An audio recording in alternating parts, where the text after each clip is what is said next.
Tony is supposed to be the girl that every guy wants. We're selling fantasy here. All right, let's lose the jacket. Everybody says I'm special because I have this voice, but I'm just saying what everybody else wants me to say. Can you look at me for a second? No, wait! Hey, look at me! I see you. I see you. I see you. Gugu and Mbatha Raw headline another film this year, Beyond the Lights. That also makes our top 5. The film is written and directed by Gina Prince Bythewood, and it's about a pop music star who almost loses her soul in pursuit of success. The film also stars Nate Parker as the cop who saves her life. Welcome back to Arise on Screen. Still here with Julian Roman and Justine Browning. Now, this is a film that I really honestly thought was going to do much better than it did. I'm so shocked. And I'm shocked because I thought it was an excellent film. It wasn't marketed. It wasn't marketed. I think correctly. because the poster looks more like the poster for Addicted. I mean, it's not as racy, but I think it reminds you of that. Like, people look at it and think, oh, that's like it looks like a romance novel cover. Another trashy... Yeah, and there was so much more than that, and I didn't get that until I saw the trailer. And Gina Prince Bythewood talked a lot about her research for this film. You know, she drew from Judy Garland's life and Marilyn Monroe. And there was a moment, you know, she interviewed someone who was in the music business and said there was a moment where she was at a photo shoot. Someone told her to remove a large part of her clothing. Right. And she looked, and no one was there to stop it. Right. You know, no one was there to step in and say, no, she looks great that way. She doesn't need to remove a layer of clothing. And that is this movie in a nutshell. Well, I agree, and I think that the whole idea of the stage mom or the mom or the parent vicariously living through their child, and then what that does to the child, I think, is something that's pressure on her, you know, to get them out of poverty and to keep them out of poverty. For sure. Now, Julian, you like this movie. Did you like the romance? Because you're not a romantic guy. Well, I am a romantic guy in certain situations, Mike, but the movie itself, you know, the narrative, I didn't think was all that great. I mean, it was interesting. Some of the things they did, you know, reflecting the music industry, et cetera. But what makes this film work is the chemistry between Gugu and Nate Parker. For sure. It's sophisticated. It's palpable. You can feel it. And they're equal. Yeah, and you can feel that they are falling in love, and it's not just this cheesy, contrived thing. And going back to what I said earlier, this film was not marketed correctly. From the one sheet, the poster did not really deliver what it was really about. And so, you know, when you have two stars that are not maybe word of mouth famous in a really good film, the studio has to go there and do ground level stuff, and they really didn't do it. And a really good film was not. I have to say, they did do quite a bit of marketing. I'm just surprised. Yeah, they didn't do enough. I'm just surprised that it didn't strike a chord with audiences, especially female audiences. I wish it had, because I think it's an important movie.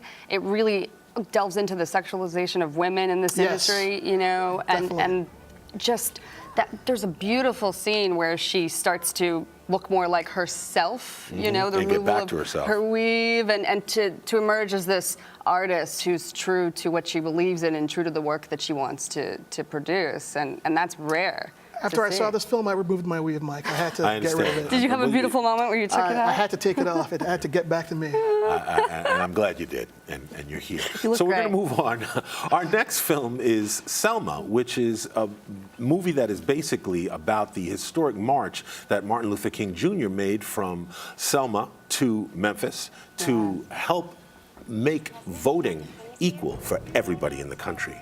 Now, this is a movie that I have to say, it's a powerful, powerful movie. This is a movie that, for me, I was literally almost brought to tears at certain points of this movie. And I have to say, I'm very glad it was directed by Ava DuVernay, then, as opposed, and I won't name names, other directors who were going to direct this. Oh, but I want to talk about that. You want to talk about that? Okay, so it's supposed to be directed by Lee Daniels. Okay. Thank God it wasn't. Well, if Lee's watching, then you know, he can shoot you down. I did enjoy The Butler, but the big problem with The Butler, and it was inspired by the life of Eugene Allen, you know, who was a White House butler.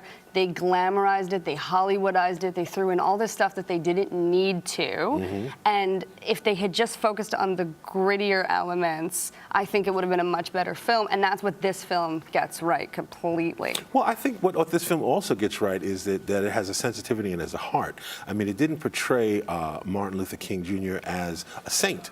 You know, he was a man who was flawed. It dealt with all the issues and things, the infidelity and a number of things that, you know, we'd heard about him, but it did it in a way that I don't think a male director or male writer would have. You know what, I wouldn't get so much into the female-male director part of it. What Ava DuVernay does is she brings in the fact how the FBI was monitoring his every movement, and we see that on screen. It's just logged exactly what's going on, and it shows what was really happening, what they tried to do to stop him, because really all of society was against him. And I'm not even going to mention The Butler, because that was a terrible film in my regards, and this is a great film. This is one of the best films of the year, and David Oyelowo as Martin Luther King. Wow, a powerhouse performance. I mean, honestly, I had other actors, you know, as the best actor of the year, but I'm putting him as #1 because, once again, you're playing somebody who everybody knows. MLK is a historical figure. Even kids have seen the videos. Of Martin Luther King. And they don't treat him like Jesus here. You know, they treat him like a man who really is in an impossible situation with his wife, with the cause, with the people who are looking at him like, hey, you're the guy.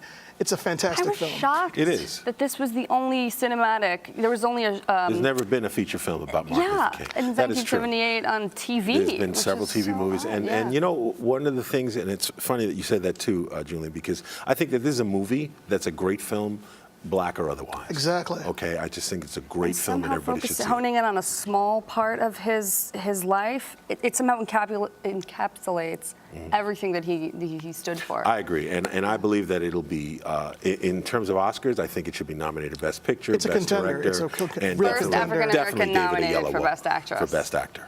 Who?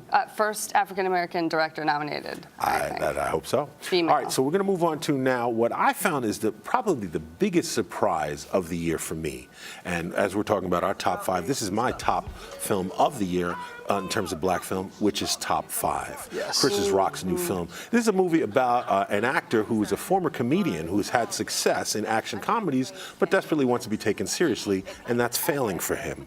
And his whole life gets changed and turned around by a day he spends with a journalist, and he comes back to once again, Julian, comes back to himself.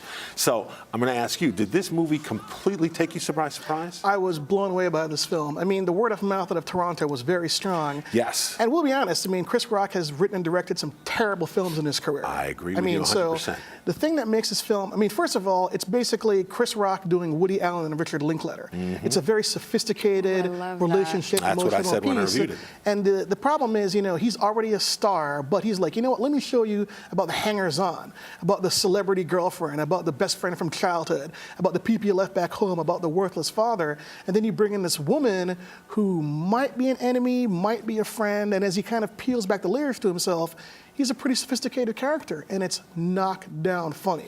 Not only is it knockdown funny, but I have to say, and you're right, I think Chris Rock has done a number of films that were very, very disappointing. Terrible. This is the first time that I think he got it right. This is like his stand-up. It's insightful, it's dead on, he doesn't pull any punches, and this is the first film I have to say that I think he didn't really care whether you get it or not. He had something he wanted to say, and he just said it. I mean, I can't say that better. It was just so outrageously laugh out loud funny, and the audience got so into the screening that I was at.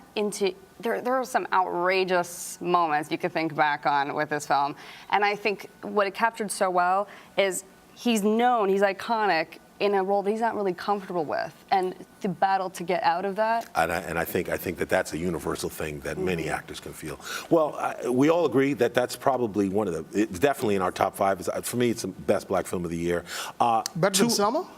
I think better than Selma, but you know, they're tie. Let's say they tie for me, okay? Because Selma's such a different kind of movie, but I expected it to be good. But I do want to say 2 honorable mentions of 2 films that came out this year that we don't get to really talk about too much. And if you give me a quick word, Dear White People, which thumbs up. Yeah, I would give that the thumbs up. Absolutely. Okay. Not a great movie, but very well written. Very well written. Very well written. Definitely an honorable mention. And for me, a movie that I thought that was overlooked, About Last Night. Really funny. I really thought that was really funny. I really thought it was better than the original. Yes. So. Oh, I have to concur with that one. Well, thank you both. And we got some more interviews coming up and more show for you here on Arise on Screen. Next up, the earliest known feature film starring black actors was recently discovered in the archives of the Museum of Modern Art. We chat with the curator of MoMA to discuss the 100-year-old film footage and its significance to the history of black film. Next, here on Arise on Screen.